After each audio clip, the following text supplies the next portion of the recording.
اعوذ باللہ من الشیطان الرجیم بسم اللہ الرحمن الرحیم وَجَعَلُوا لِلَّهِ مِمَّا زَرَعَ مِنَ الْحَرْثِ وَالْأَنْعَامِ نَصِيبًا وَقَالُوا هَذَا لِلَّهِ بِزَعْمِهِمْ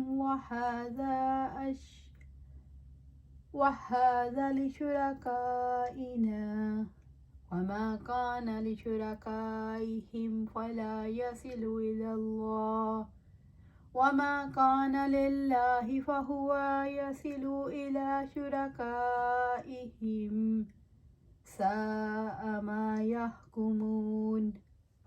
اور انہوں نے اللہ تعالیٰ کے لیے اس میں سے جو اس نے پیدا کیا کھیتی اور مویشیوں میں سے ایک حصہ مقرر کیا ہے، بس انہوں نے اپنے خیال کے مطابق کہا یہ اللہ تعالیٰ کا حصہ ہے اور یہ ہمارے شریکوں کا حصہ ہے، چنانچہ جو ان کے شریکوں کے لیے ہے وہ تو اللہ تعالیٰ کو نہیں پہنچتا، اور جو اللہ تعالیٰ کے لیے ہے وہ ان شریکوں کی طرف پہنچ جاتا ہے۔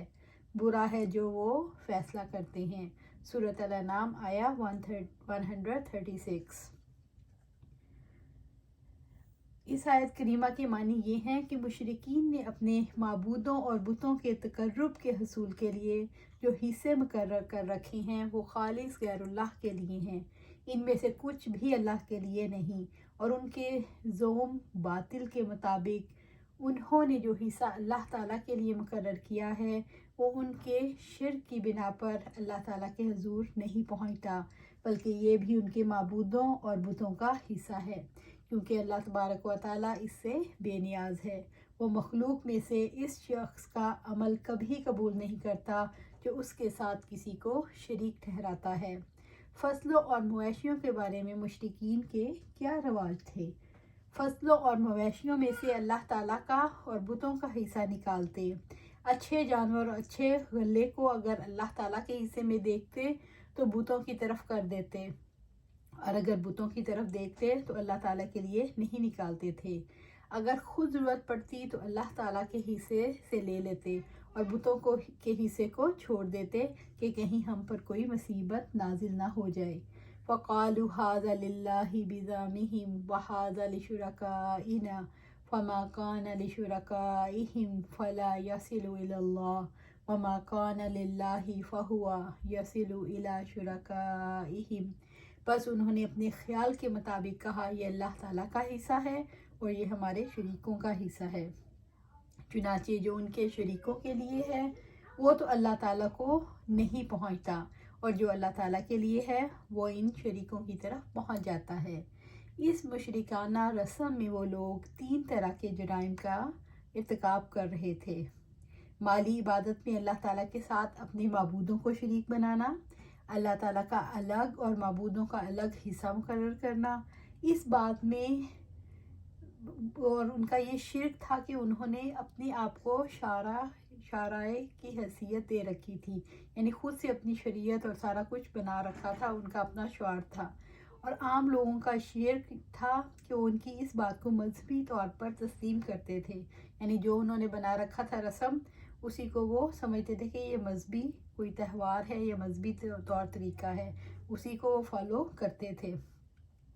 اس تقسیم میں بھی اللہ تعالیٰ کے حق میں ناانصافی کرتے تھے، اور اس جرم میں وہ اور عام شرک سے سب شریک تھے کہ وہ جرم جو تھا کہ اللہ تعالیٰ کا حصہ اور بتوں کا حصہ، اور جب کبھی ضرورت پڑے تو اللہ کے حصے میں سے لے لینا اور بتوں کے حصے کو نہ چھیڑنا۔ مشرکوں کا اصل یقین کس پر تھا؟ اگرچہ مشرک بظاہر اللہ تعالیٰ کو مانتے تھے لیکن ان کا اصل یقین اپنے بتوں پر تھا۔ انسان بتوں کو کیوں پوجتا ہے؟ بت محسوس ہوتے ہیں اور اللہ تعالیٰ کو انسان اپنی حواس سے محسوس نہیں کر سکتا۔ انسان بت اس لیے گھڑتا ہے کہ اسے غیر محسوس الہ پر پورا بھروسہ نہیں ہوتا، یعنی جو محسوس نہ ہو، دیکھ نہ سکیں، چھو نہ سکیں، تو اس لیے اس پہ بھروسہ نہیں ہوتا۔ فصلوں اور مویشیوں کے بارے میں اصل حقیقت کیا ہے؟ فصلوں اور مویشیوں کا خالق اللہ تعالیٰ ہے۔ اللہ تعالیٰ انسان کے لیے رزق فراہم کرتا ہے۔ اللہ تعالیٰ کے رزق کو کسی اور کے نام سے منسوب نہیں کرنا چاہیے۔ ساء ما یحکمون، برا ہے جو وہ فیصلہ کرتے ہیں، یعنی کتنا برا حکم ہے جو اللہ تعالیٰ پر لگا رہے ہیں۔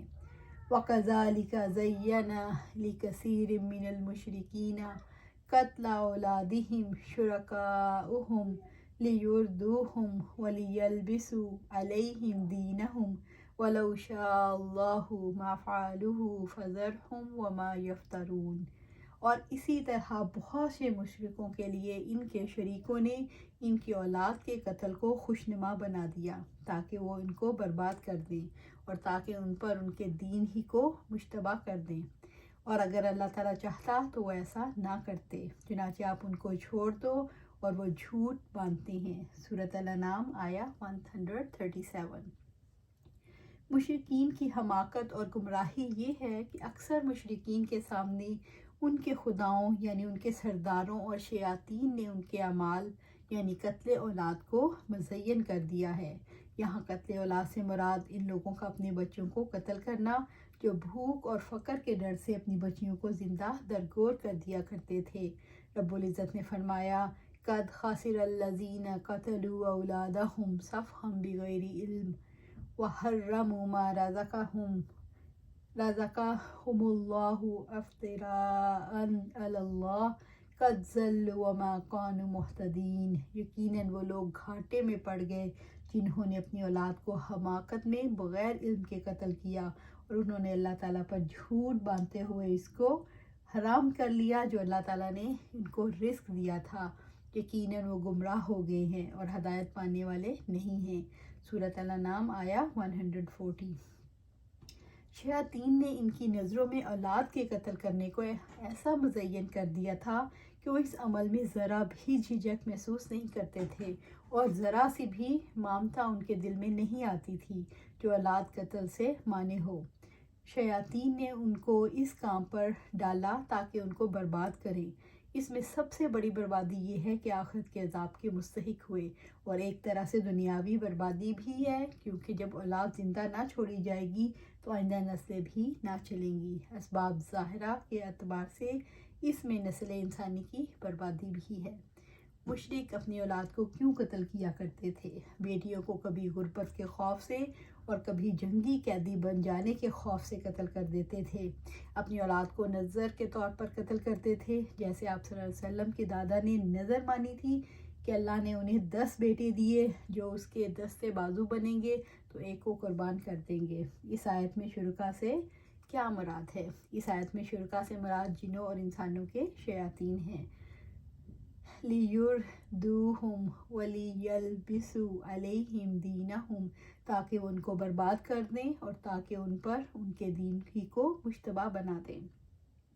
سب شیاطین کی فریب کاری ہے جو انہیں ہلاکت کی وادیوں میں دھکیلنا چاہتے ہیں کہ ان کا دین ان پر مشتبہ ہو جائے، اس لیے وہ انتہائی برے کاموں کا ارتکاب کرتے ہیں۔ ان کے شرکاء ان کے ان اعمال کو آراستہ کرتے رہتے ہیں حتیٰ کہ یہ ان کے ہاں نیکی کے اعمال اور اچھے خصائل بن جاتے ہیں۔ شیاطین کا واضح ہدف کیا ہے؟ ہلاکت میں مبتلا کرنا، دین کو مشتبہ بنانا۔ شیاطین انسانوں کو ہلاکت میں کیسے مبتلا کرتے تھے؟ قتل اولاد سے، اجتماعی زندگی کو فطرت کے مخالف موڑ دینے سے، جس کی وجہ سے لوگ جانوروں کی طرح زندگی گزار رہے تھے۔ شیاطین دین کو کیسے مشتبہ بنا دیتے ہیں؟ شیاطین دین اور عقیدے کے ساتھ زائد تصورات وابستہ کر دیتے ہیں۔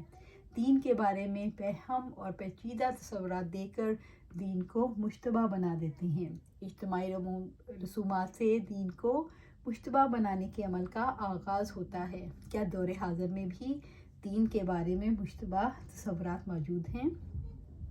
دور حاضر میں تمام لوگوں کی زندگی اجیرن کرنے والے رسوم و رواج ہیں جنہیں لوگوں نے دین کی طرح اپنے اوپر فرض کر رکھا ہے۔ ایک طرف دین سے الگ طرز حیات ہے، دوسری طرف خود ساختہ طرز حیات ہے۔ لباس، بناؤ سنگھار، تقریبات وغیرہ جن کی وجہ سے کچھ تاجر، بڑی کمپنیاں، مالی ادارے فوائد حاصل کرتے ہیں اور ان کے ذریعے فریب دیا جاتا ہے کہ آپ سوسائٹی کے ایک کارآمد فرد ہیں۔ بھلا لباس کی وجہ سے، زینت کے اظہار کی وجہ سے، بڑی تقریبات منعقد کرنے کی وجہ سے کوئی معاشرے کے لیے کارآمد کیسے ہو سکتا ہے؟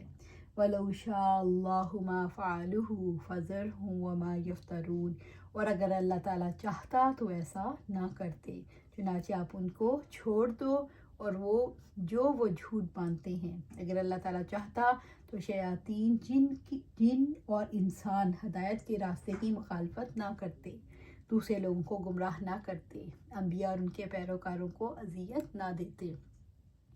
اللہ تعالیٰ کی چاہت ہے کہ وہ اپنے دوستوں کو آزمائے تاکہ وہ دیکھ لے کون صبر کرتا ہے، کون ثابت قدم رہتا ہے، کون سچائی کا ساتھ دیتا ہے، کون خوشی اور غم میں، خوشحالی اور بدحالی میں اللہ کے عہد پر قائم رہتا ہے۔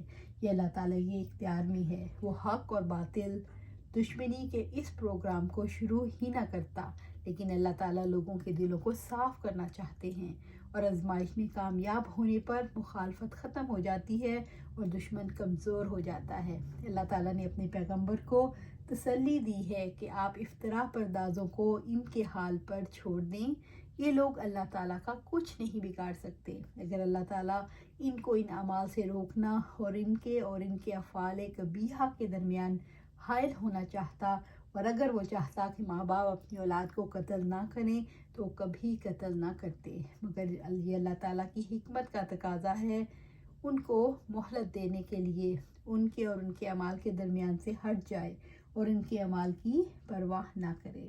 تو ہمیں چاہیے کہ ہم قرآن و سنت کو فالو کریں، کبھی رسم و رواج کے چکروں میں نہ پڑیں۔ کتنے رسم و رواج ہیں جو کہ بہت زیادہ انسان کا ٹائم لے جاتی ہیں، انسان کو جو کام اللہ اور اس کے رسول صلی اللہ علیہ وسلم کی سنت کے مطابق گزارنے ہوتے ہیں ان سے ہٹا دیتے ہیں، بدعتوں میں ڈال دیتے ہیں، دین کے نام پر ایسی چیزیں کرنے میں ہم لگ جاتے ہیں کہ ہمارا ٹائم قرآن اور سنت پر صرف نہیں ہوتا بلکہ ان رسومات پر اور بدعتوں پر ٹائم ضائع ہو جاتا ہے۔ اللہ سبحانہ وتعالیٰ سے دعا ہے کہ ہمیں قرآن و سنت پر ثابت قدم رکھے اور ہمیں سیدھی